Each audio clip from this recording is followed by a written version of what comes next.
Philippine Foreign Affairs Secretary Enrique Manalo says speaking out on the conflict with Beijing in the South China Sea benefits not only the Philippines, but also others in the region. The Philippines' top diplomat spoke to CNA's Saksith while on a visit in Bangkok. He says while there have been tensions, avenues still remain for Manila and Beijing to work through their differences.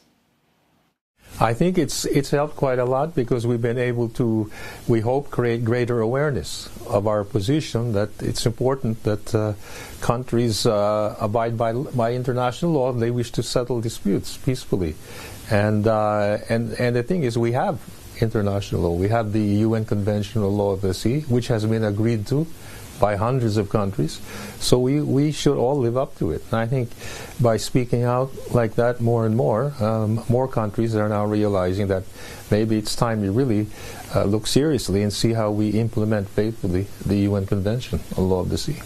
No, but still tensions with China still remain high. With the conflict or with the disagreement about the South China Sea between your country and China, is the window of opportunity to come with an agreement or for a peaceful solution shrinking? Well, I would say that this is a very complex challenge, and I don't think it's something that we can solve overnight. And of course, it's not only involving the Philippines and China. There are other claimants to the South China Sea. But insofar as the Philippine-China talks are, we have certain mechanisms in place with China, in fact, which meet fairly regularly, maybe once or twice a year, bilateral. We call it the bilateral consultation mechanism on South China Sea. And this is where we're able to discuss various issues, of course, the incidents which occur in the South China Sea and other differences that we have.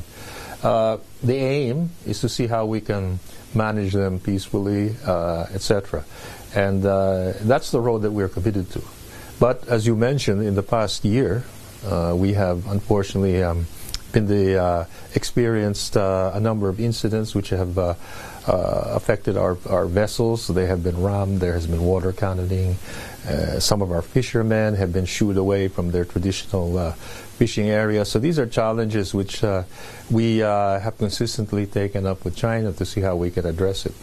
And so that's the present tack that we're taking. But I suppose there are opportunities. Though it's been a small arrangement, we have reached a provisional understanding on the Yungan Shoal.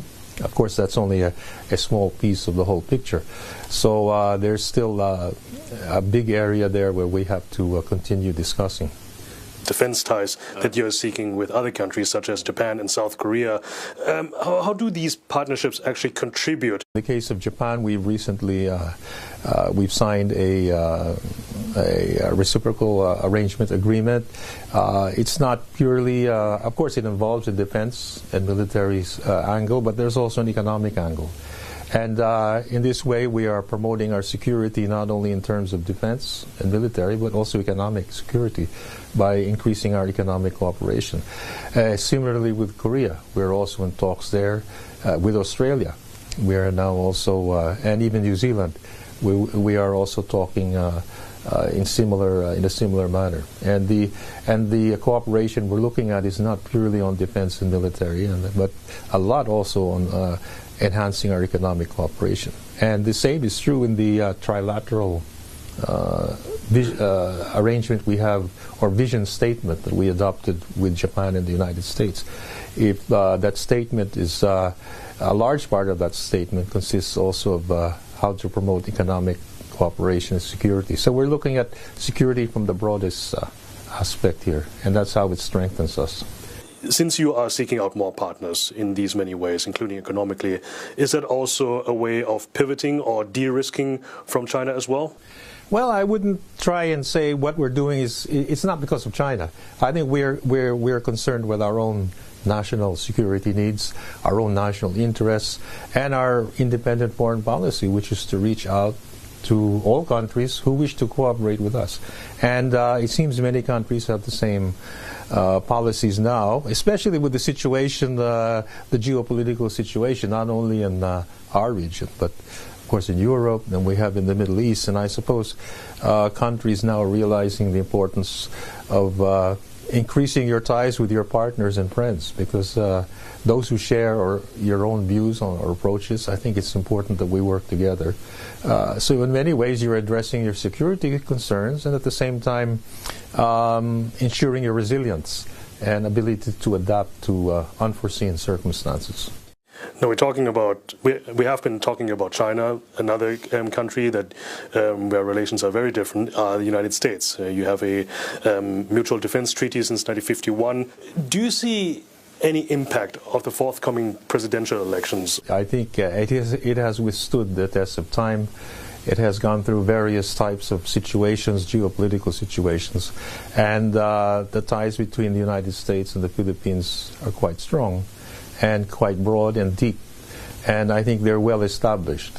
And I think when I say withstood the test of time, I mean it's withstood many administrations in the United States, including the Trump administrations, even previously. And so I think what binds us really is perhaps not the whoever is in power or whoever is the president, but rather the interests between the United States and the Philippines, which have been fairly constant, and especially now, where we see our cooperation, in fact,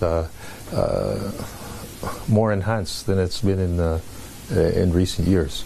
Living in a world now where things are very differently than compared 10 years ago, especially geostrategically, do you also, by that point, expect this region and your countries in the neighborhood to be forced to become more self-reliant?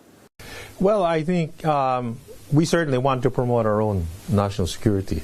And when I mentioned economic resilience or etc. earlier, I said it's also strengthening our own capacity to adapt and to fend for ourselves. Nevertheless, I think it's been quite clear that what's happening, for example, in Europe and what's happening here, some of the tensions here in Asia, are related in many ways. And so I don't see any diminution of interest. Because, for example, I'm not saying that, for example, in the South China Sea, we're exactly in the same situation as in Ukraine. But I'm saying everyone sees, the international community sees the importance of the South China Sea as an area or region which is essential for international trade, investment, as well as commercial trafficking and shipping. So everyone has a stake in ensuring that the South China Sea remains stable and peaceful. And this is all countries, whether they're from Europe, Middle East, Asia, West, they see the importance of this region.